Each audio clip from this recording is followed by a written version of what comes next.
సాయంత్రం అవ్వగానే కారం కారంగా టేస్టీగా ఏదో తినాలనిపిస్తుంది.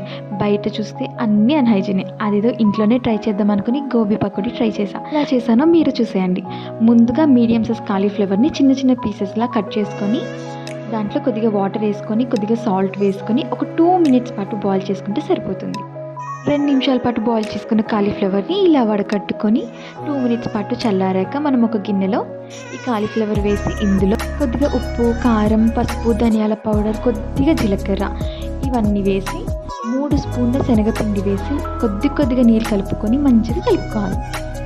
ఇప్పుడు మనం స్టవ్ మీద కళాయి పెట్టి నూనె మంచిగా హీట్ అయ్యాక మనం కలిపి పెట్టుకున్న కాలీఫ్లవర్ ముక్కల్ని ఒక్కొక్కటిగా వేసుకొని గోల్డెన్ బ్రౌన్ కలర్ వచ్చినంత వరకు వేయించుకోవాలి.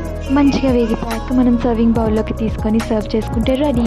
చాలా టేస్టీగా, స్పైసీగా చాలా బాగుందండి. మీరు కూడా ట్రై చేస్తారు కదా. Like, share and subscribe. Thank you.